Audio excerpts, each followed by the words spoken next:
Okay. You're right, Jed. Yeah. Are you having an aneurysm? Everybody don't freak out on this one, please. But all hail Lord Doomcock. Oh my god! Happy Sunday!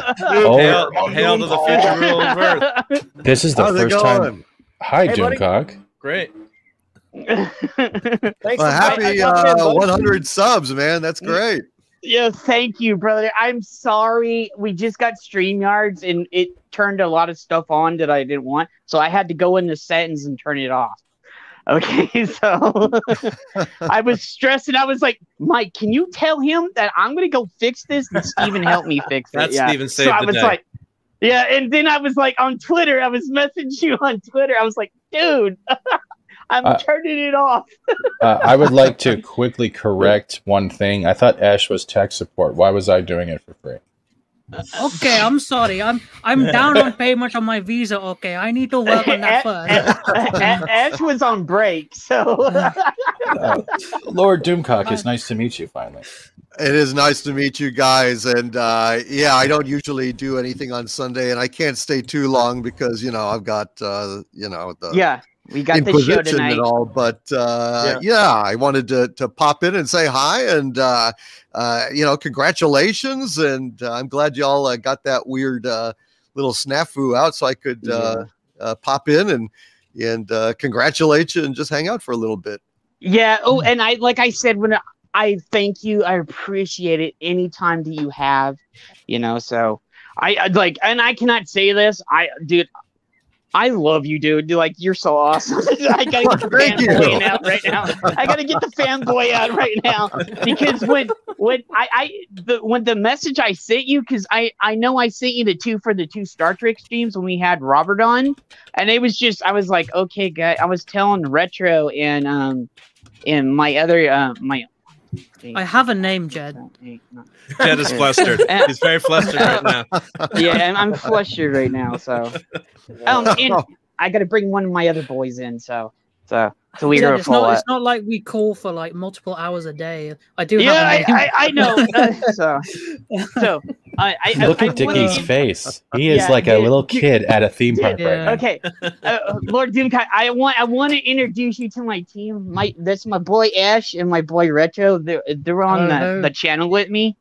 So, hey guys, how's it going?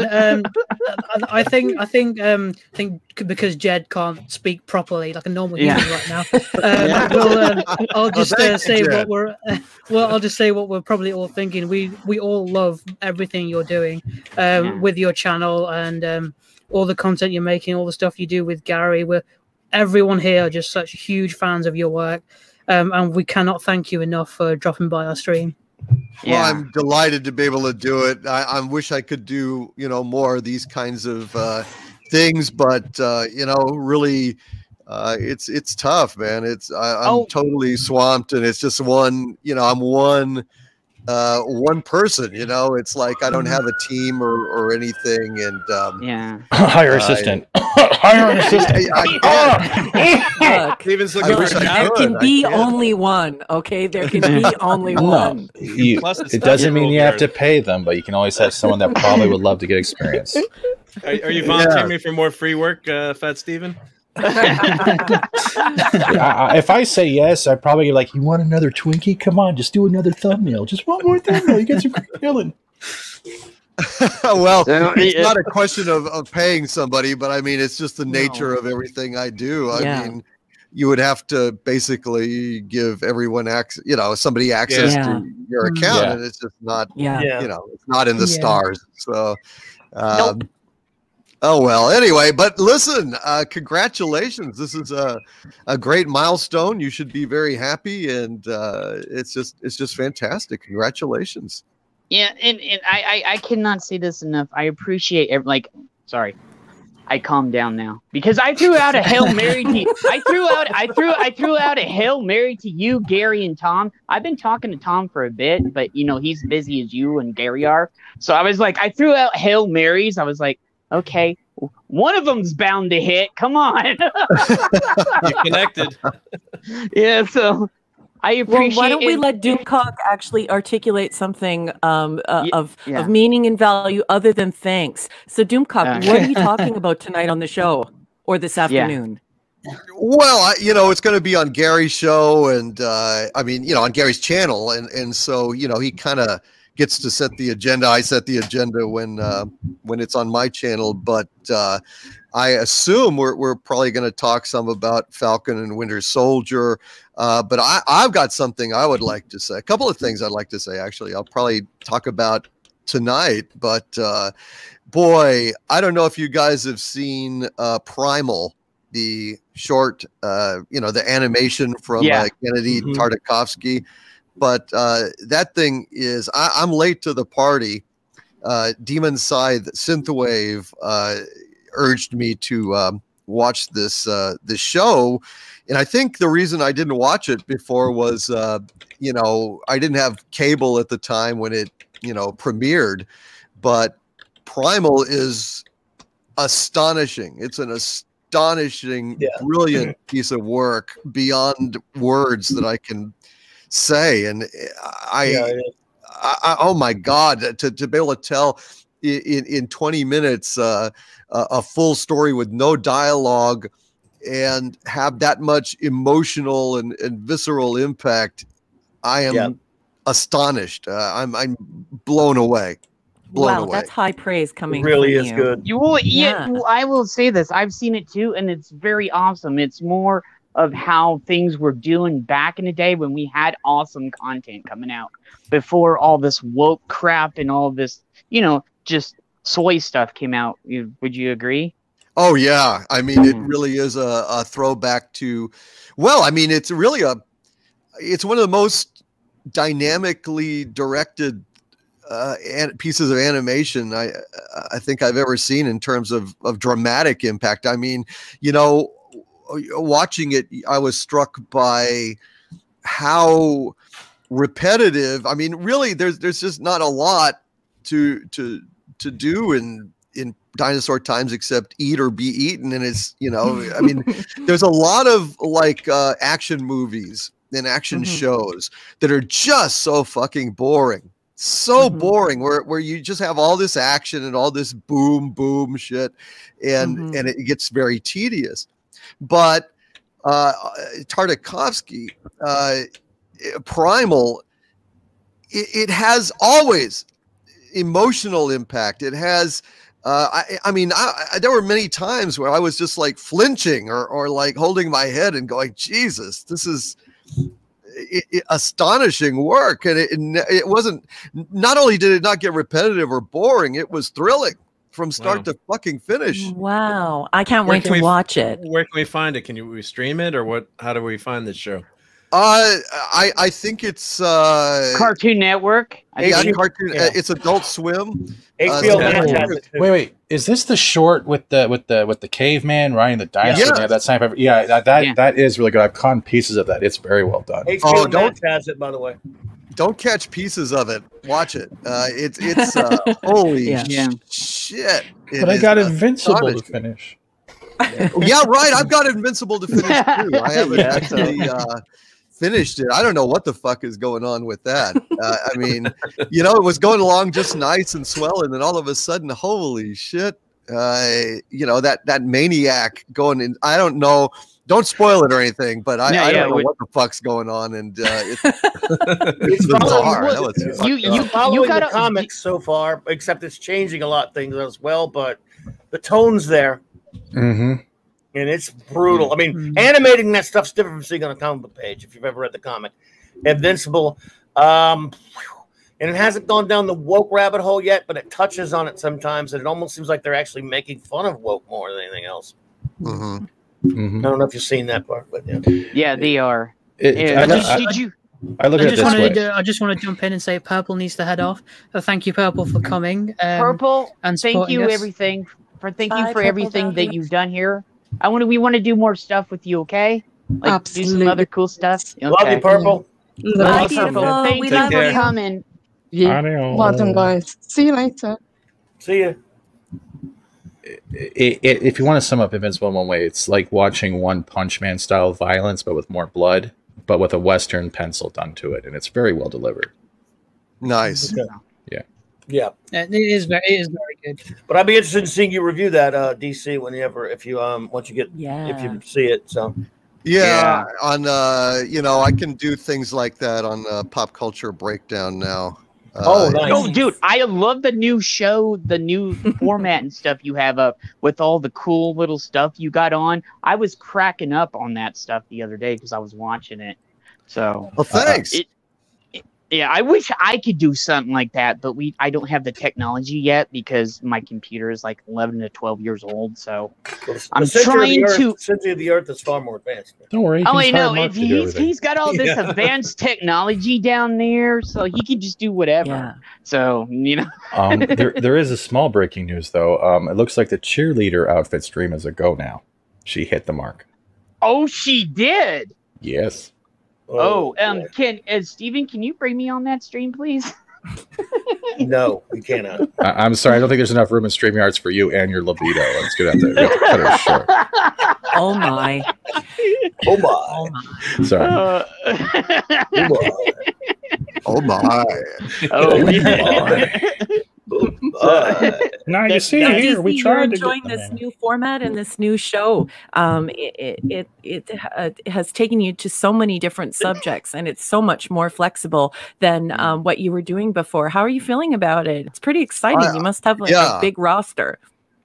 Yeah, well, I've got a lot of different, ideas and things. This last week, I wasn't able to release one, but, more is coming, opening up more sections of the base to show everybody, and also have some, be able to show some of the crazy associates that I have that will be a lot of fun, I think, ultimately. I'm really excited about it. Harvey's going to be able to do some little 30-second reviews like he used to do, things that I can't really do. I can't really do. I miss that. That's like the old school stuff you used to do, and I miss that so much. Yeah, I can't do that shit because of the YouTube algorithm is a harsh mistress, and anytime I try to do anything literally the other day we lost like 20 likes on the stream. We had was it 16 to 18 likes? By the time the stream was over, we had 4. And the stream was popping. We had 30 people on the stream. They're at the point now where they're taking away likes, views, and subscribers in real time. Yeah. And I have actually been watching it. But some of the math is hysterical, right? Like the other night on Friday Night Frolics, there were 1,000 people in the room, and we got to 700 or 800 likes, and then they pulled it all back down to 500 in real time, and we're watching it, and it's like there are 1,000 people here, and we're going to be here, some of us for 1 hour all the way up to 6 hours. So it's getting to the point where it's cockamamie, where you feel outraged because there's only so much stuff that you can say is fake. If you have 1,000 people in the room and about half of those people are having a good time, do you see what I mean? Like the math is starting to become so suspect as to become comical. So I get pretty angry with what happens there, but whatever. No, it was and several times we'd get above 1,000 likes and then it would drop back down. I think we hit 1,000 likes about 4 or 5 times. Yeah, right. I got them subscribed from you, Doomcock, and I watch all your every video, and I'm like, why am I not getting notified anymore? Got unsubscribed. Oh, it's horrible. It's so bad. It makes it easier hello, to Lord join Doomcock. as an actual member. Like join as a member, and then you can actually get the emails. So I've been a member for over a year, and I get those emails. So membership has its privileges, folks. Yeah. Yes. Good tip. Yeah. And if I just want to thank you, Ms. Briggs. It's a fantastic thing. It's me, Raquel, DC. Yes, Raquel, it is awesome, and I really appreciate you. You've been a great friend, and really appreciate you. Just want to say love you, DC. Love you too, man. I have somebody in chat had a question for you, Doomcock and you Ballstrack. I know you don't have time, so that's the reason why I'm asking you first, because hopefully he has time. So, did you say have Ballstrack or Doomcock? I know you guys. I know your answer, DC, but I wanted to have him ask you, and I don't know Ballstrack's answer, but it says have Ballstrack or Doomcock watched Superman and Lois and been amazed that DC show is currently a very good and not woke. Well, woke. There is some woke in the show, but go ahead. Well, first of all, hail Ballstrack. Good to see you. Hello, my friend. Yeah, I was going to say it's been about a year since we've been on the stream together. It's been a while. Yeah, absolutely. But you do great stuff, man, and I just wanted to say hi. Well, thank you, my lord. Well, the thing about Superman and Lois, is the thing about. Well, I was going to make this point later on Inquisition, but look at the Snyder cut of Justice League. That is not woke. That is not at all woke. Looking at Wonder Woman, for example, let's talk briefly, and this relates back to Superman and Lois, but you can definitely and this is very welcome, have movies and TV shows featuring powerful heroic women doing wonderful things, and it's either woke or not, depending on, do they have to put down someone to bolster themselves? When Wonder Woman does that incredible foiling of the terrorist attack in London, I mean, that thing, start to finish, was one of the best damn superhero moments I've ever seen in my life. And it comes down, there's one particular moment that strikes me. It's when the terrorist, has tried to shoot all the children, and she has shielded them with incredible speed and power, disrupting the bullets with her bracelets. And he shows a close-up of him, who played Lord Bolton in Game of Thrones. And he says, "Oh, don't believe it." And then it shows a close-up of her, and woke show, she would have said something like, I guess it's not White Boy Day, or down with men, or fuck you, fuck you, white man, or something. And that would have been the woke moment, where they feel like they have to denigrate a particular group to elevate another. But no, she stood there with quiet dignity, and she let her own heroism and strength of character speak for itself, and it was remarkable. Same thing with the attack on Steppenwolf's first appearance, when he grabs the mother box from the heroic Amazons. That sequence was fantastic, and I had nothing but great respect for those women who were so determined and doing everything they could in the strongest tradition of self-sacrifice to stop Steppenwolf from getting that mother box. And that is the difference between woke and not woke. Nobody has to be denigrated or put down to make these women look better than they are. No, they just go ahead and treat them with respect, like regular characters, and let their nobility and abilities speak for themselves. Same thing with Superman and Lois. Lois is her own woman. She is, pursuing her own agenda and her own career, and she doesn't have to put down her boys or Superman to feel like she's worthwhile. She has inherent worth, and we don't need to put anybody down. And that's the difference between woke and not woke. And so, I'm amazed. Some of it, DC, I think some of that's coming from the fact that a lot of people, especially people who feel like they need to be activists online, have gotten addicted to hegemony. And they like the idea of hegemony, and they're learning about it in university. And so rather than creating an egalitarian environment where there's total equality and everyone is equal and everything is fair, they get this idea that hegemony is required. And hegemony is about dominance. It's not about harmony. It's not about coming to an understanding. It's not about egalitarianism. It's about power. It's about claiming power for yourself while pushing someone else down. So, you know, I don't use the same diction as a lot of people who speak to this issue. I approach it from a more scholarly angle. But yeah, for me, it's very sad to see people engaging in this extreme hegemony, and it's not positive. May I ask a question related to both of you, related to this, though?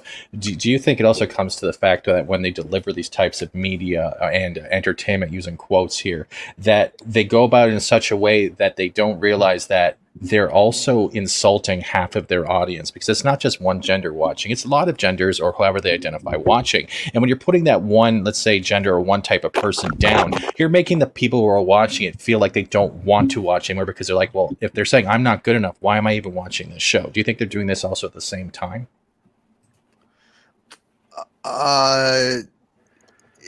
Who's doing it at the same time? I don't know. Okay. Let's take it from an aspect where we have like some show. Let's go from the Batwoman perspective. God, I hate using this terminology. But you know how Batwoman, you know it woke Batman. I call it garbage. Yeah. Bound the river.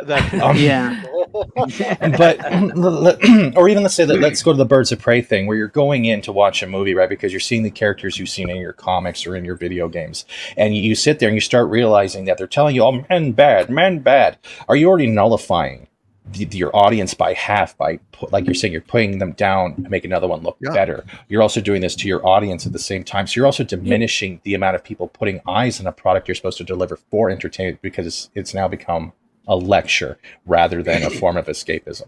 Well, I think you're I'd say it's more than half, because obviously you're demeaning all men, but I'd say 90% of women can't stand this either. So realistically, they're alienating at least 90 to 95% of their audience. It's just a small demographic that supports this bullshit.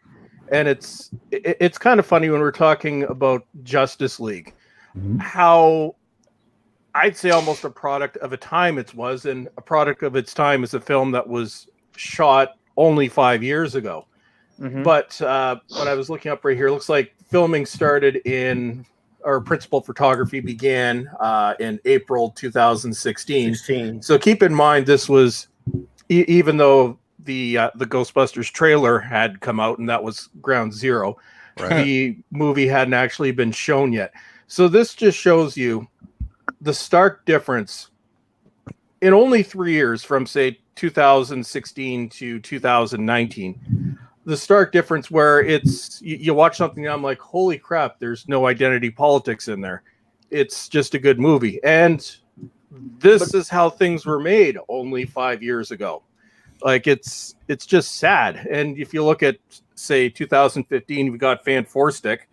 Yeah. You know, what back in the days when a movie could be terrible just because it was terrible, not terrible because it was woke. Right. One problem, though, man, and people are getting a little bit lost on this. I hate the woke stuff as much as anyone. And as much as I love my buddy DC, I really despise and hate the Snyder Butt and thought it was horrible. Every bit of it's garbage to me. But at least we're having a discussion whether because it's not all that woke, which is what we're just talking about, pros and cons of its artistic merit, which I think is good. However, sometimes a lot of people are starting to excuse something and say, well, it wasn't woke, so therefore it was good artistically. That's a road I'm concerned that we're going down. Yeah, and it's because lots of stuff is going on at the same time, and it's not one issue.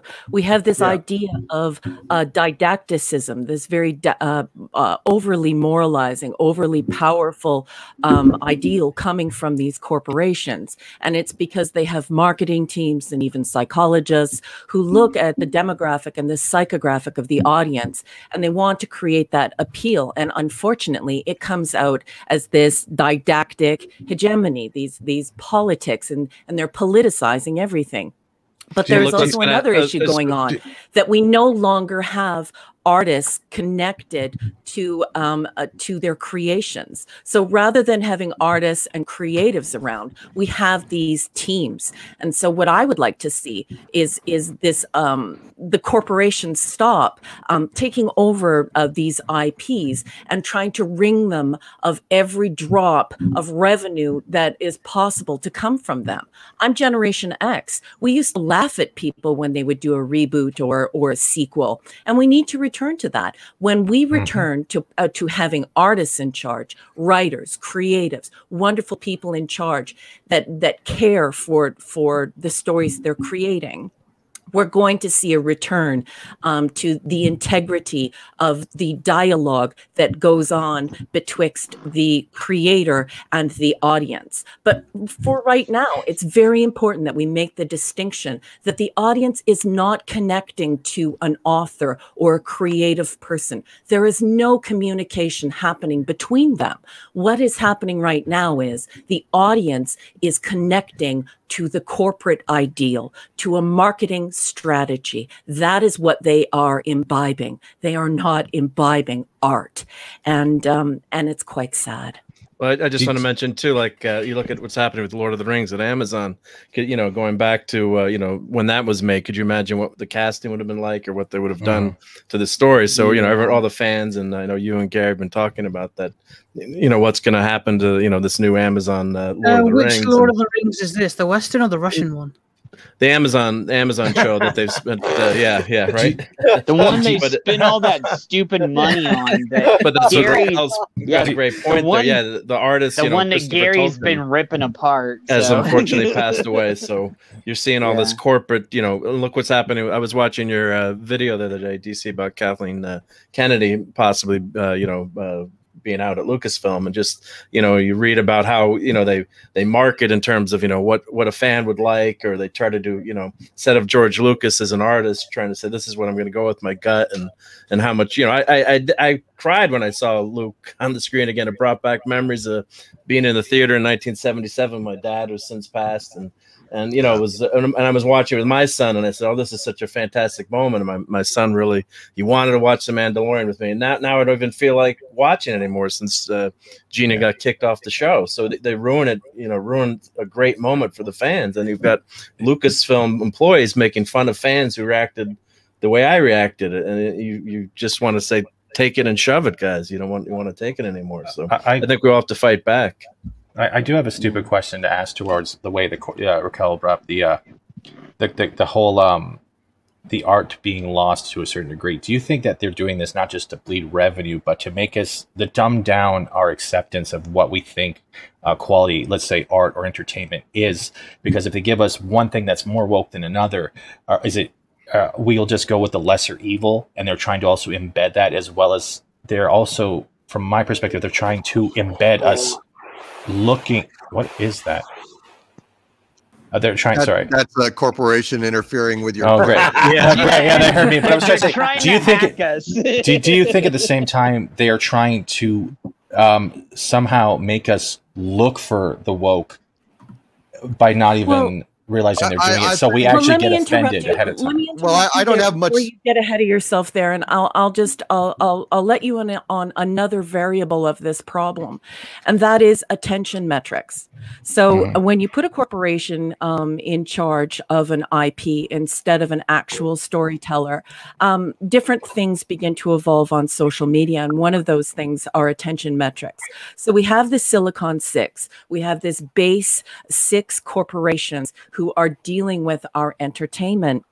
And to some extent, bums in seats are not as required as ad revenue. So what we're seeing is the corporate idea of entertainment becoming addicted to the simple and lucrative circumstances of online revenue through advertising. So it behooves us to stop sucking this mush and, please, sir, may I have some more? And asking for actual storytellers again, and being connected to that artist and that storytelling, because then what becomes paramount is the story and the storytelling, not the transmedia narratives, which is just fancy scholarly talk for people engaging in the IP online rather than actually engaging with the IP. And then we'll cut them off, these 6 companies off from these attention metrics that where they expose us to advertising revenue. And in that way, the Silicon Six are addicted to this. It's like crack cocaine for them, and they can't get off of it. So until we turn them, we pivot them away from that, it is a bit our fault. We must engage again with the art in the mechanical age of reproduction. We must go to the actual source, to authors and wonderful people.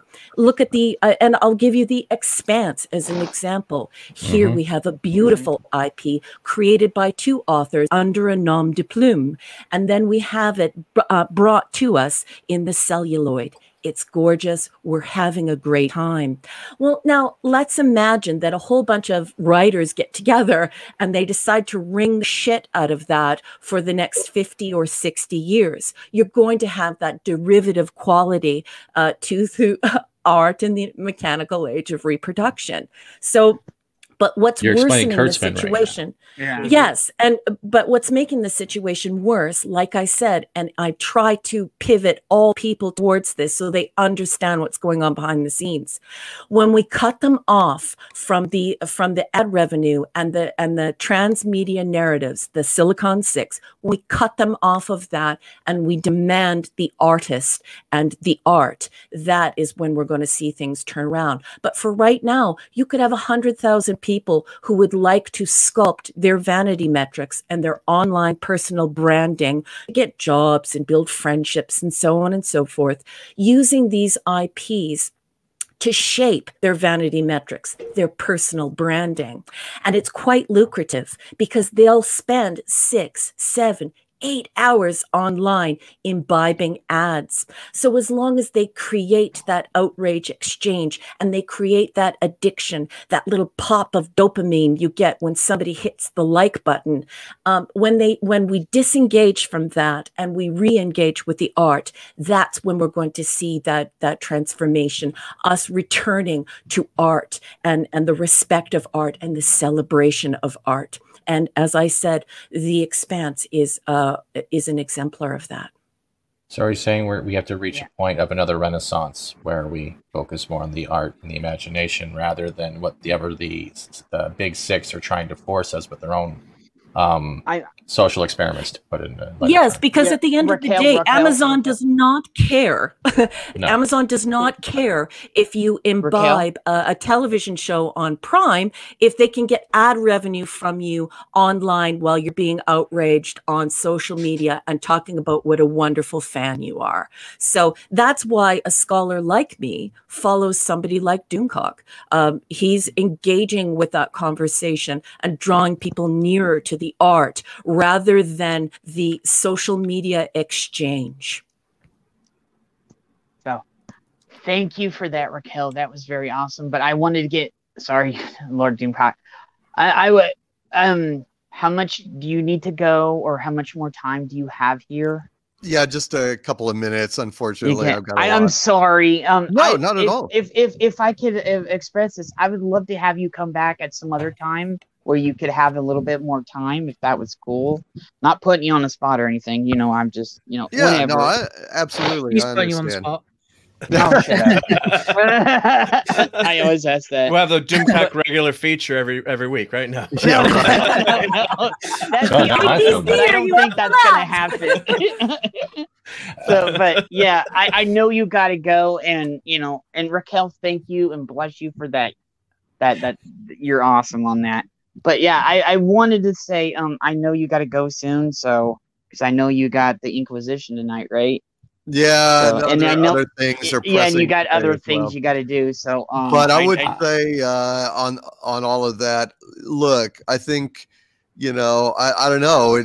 It's maybe conspiratorial or, you know, meta for me to say this, but I think that the corporations definitely have a vested interest in dumbing down the public. You know, I mean, if they can go ahead and hide behind the skirts of, you know, political activism and wokeness to use that as a metric for success, anything other than quality. If they can dumb down the audience, if they can lower expectations, then, you know, what happens is that it becomes much more predictable for their spreadsheets and their quarterly reports to be able to say, well, we're going to get X number of views. We're going to, you know, it doesn't really matter if it's good or not. In fact, you know, things have gotten watered down to the point where the public's willing to accept crap as long as, you know, it presses certain buttons or whatever, then it's just a lot more numerically friendly for their spreadsheets. Also, you know, I think that there's a certain element of Hollywood and these people creating these things of you know, cultural destruction. You know, they want to go ahead, certain factions and collapse pillars of our society, you know, of our culture, because I mean that's a kind of a strategy that Marxists have used in the past to try and demoralize the other side, and I think too many people are participating in that in Hollywood, possibly out of an actual active hostility towards Western civilization, or possibly just because they're hiding behind that stuff because A, it's useful, and B, they have a lot of sins themselves, you know, that they're trying to virtue signal to avoid any scrutiny or spotlight on them. I don't know, but it's just a deplorable situation, and I think we just have to demand quality. I don't allow political things to influence my points of view. You know, I don't allow that kind of shit to influence my reviews on either side, which sometimes hurts me. You know, I know everybody was pissed off at Zack Snyder when, you know, after that live stream, but I don't give a shit about that stuff. I mean, it angers me, but at the end of the day, I divorce the artist from the work, and if the Snyder Cut is a great movie, it's a great movie, and I'm going to say it. I don't give a shit if it's politically correct or it's going to piss off people. I tell the truth on my reviews. You know, same thing. I don't go in for that. I just don't. I refuse. Yeah. So it's like when they were all trying to cancel, you know, James Gunn for all those tweets. You know, and saying, well, I'm never going to watch Guardians of the Galaxy again. It's like, well, fuck you. Guardians of the Galaxy is one of my favorite movies of all time. Like, it's like, I'm not going to have James Gunn over, you know, to cocktails or anything, but I sure as shit am not going to stop watching Chinatown. I'm not going to stop watching Guardians of the Galaxy. I'm not going to stop watching Annie Hall. Just because the artists themselves have gotten embroiled in some kind of scandal or other. That's none of my fucking business. I just want to see great work. And if I see great work, I'm going to call it great. And I don't give a damn what the political environment is. I have a serious... Well said. It is well said, but I have a serious question, Mr. DC. How long until we get your memoirs in a graphic novel? Can you imagine that with Harvey and everything in it? He has enough content. He can actually do it. If he has enough artists, he knows enough people that everyone could contribute one page, and you know what? Dude. He can do the Doomcock the World Manual of Destruction. Think about this. Gary and Doomcock, the world's finest. Yeah. Oh, comic. That'd be awesome. You heard it here first. It didn't sound like you were broaching a comic. That sounded like a whiskey. That's right. A whiskey from a guy that doesn't drink and a super villain. That's going to be there you go. Big hit. Just call it Synthale and you're good. Yeah. But Retro's cheering to you, dude. Lord Ready cheering to you. But I just want to say, it's been fun. I appreciate you guys, and congratulations on this achievement. I hope you guys keep marching on, and it's great what y'all are doing. Keep it up. Thank you so much for being here. Love you, DC. We love you. Thank you. Hey, buddy, Take care, my friend. Thank you so much, man. I really appreciate you for this, my brother. Love you, bud. Yeah. Before you leave, I wanted to ask you a question, and this is me and Mike do a show every Thursday called the Global Geek Gang. You're invited on that. I co-host it with Kamran. You're invited on that show anytime on a Thursday. Okay. Mm-hmm. Thank you, sir. I appreciate it. It's a great honor, and I appreciate you. At the same time, on behalf of Lorena Creole and the lunch table, you have an open spot whenever you want to just talk comfortably. And share Thank stories. You have a full dance card. I know he has a full dance card, but it's.